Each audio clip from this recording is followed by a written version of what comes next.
buracul ăla, frate. Bună s-a agățat. Unde dracu s-a agățat? M-a agățat-o de acum în sfânt. Deci dacă zboară acum al doilea, în direct pe ăla. Ai grijă să nu te lovesc, da? Păi eu mă trag în lateral aici, mi-am pus pioletul.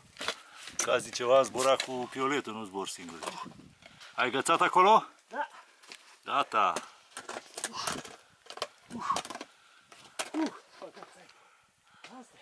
Vezi, nu jura că filmez, da? Hai!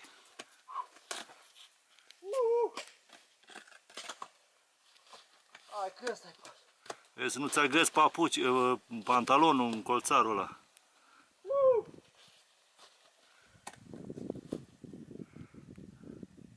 Se poate traversa pe acolo în dreapta? Se poate traversa în dreapta? Da.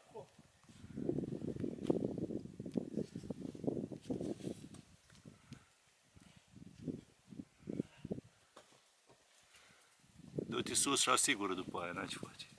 O să te duci sus și o să ne asigur. Da. Am să-ți dau rucsacul ăla, nu știu cum facem să-ți-l dau. Mi-l dai pe cordelin, pe coară. Ok.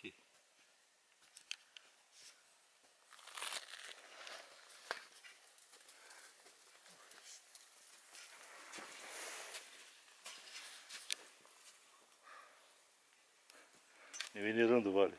Da. Hai că se pare că nu s-a terminat treaba. Îl văd acolo pe Andrei că încă muncește.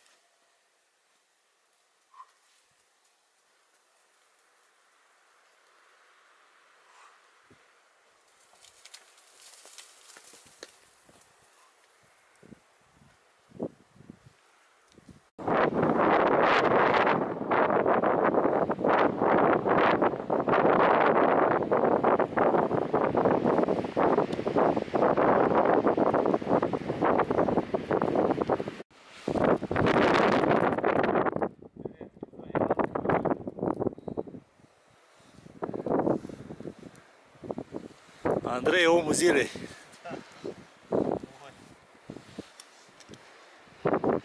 Peretele văi albe, blidul uriașilor și uriașa Vale Albă. Acolo coborâm noi acum în ceva rapid, cred cu o grămadă de rapiduri.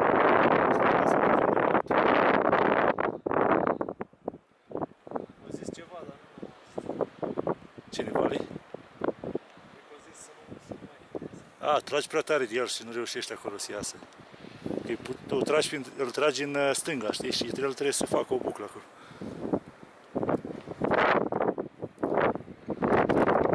Asta e puștenia. Asta e Pârtea Calinderu.